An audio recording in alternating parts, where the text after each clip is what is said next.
Is-sem ta' deputati tal-Partit Nazzjonalista fl-allegat abbuż minn benefiċċji soċjali marbut ma' diżabilità spiċċa fuq l-aġenda tal-Grupp Parlamentari tal-Partit Nazzjonalista li ltaqa' fl-aħħar jiem. Żvelat dan il-Malta Today u saħansitra konferma magħha uffiċjalment id-Deputat Nazzjonalista Ivan Bartolo. L-allegat abbuż mill-benefiċċji soċjali inqabad wara rapport mill-Uffiċċju tal-Prim Ministru wara li feċ każ suspettuż. Is-sistemi tal-Ministeru għall-Politika Soċjali wkoll kienu importanti biex jiġu identifikati ċertu abbużi. Bl-investigazzjonijiet ilhom għaddejjin għal kważi sentejn, fl-aħħar xhur jidher li dawn intensifikaw. Skont il-Malta Today, il-Partit Nazzjonalista kellu tarif dwar dawn l-iżviluppi għal bosta ġimgħat, iżda baqa' fommu sieket. Dan għaliex hemm deputati tal-Partit Nazzjonalista li kienu huma stess li referew nies għand min qiegħed fiċ-ċentru tal-investigazzjoni.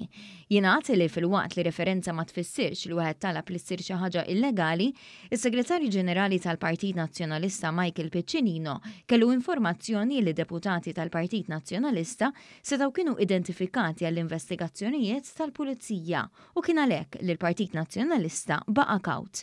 Jidher li dan kollu sploda fl-laqgħa tal-Grupp Parlamentari. Bernard Grech talab lid-deputati biex ikunu aktar voċiferi u hawnhekk ġie affaċċjat minn Ivan Bartolo. Bartolo qal il-grupp li hu kien ilu l-informa lil partit b'ċertu informazzjoni iżda ma sar xejn. Minn dak ir-rapportati jirriżulta li din kienet deċiżjoni strateġika minħabba l-biża' tal-involviment tad-deputati tal-Partit Nazzjonalista, fejn fil-kurituri tal-istamperija qed jissemmew ċertu ismijiet persistenza.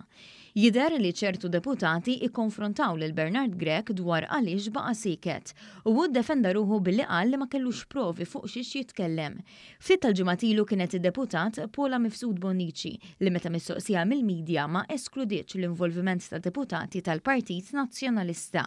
Grech beda jitkellem dwar is-suġġett wara li ħareġ l-artiklu fil-Gazzetta li artiklu refera l-investigazzjonijiet tal-Pulizija.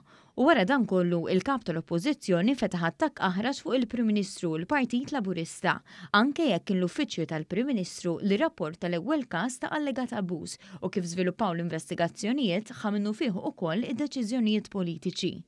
Iżda strateġikament din kienet l-iktar deċiżjoni li setet tagħmel sens biex jagħti l-impressjoni li m'għandux jaħbi, meta fil-fatt jinsab imwerwer minn dak li jista' joħroġ.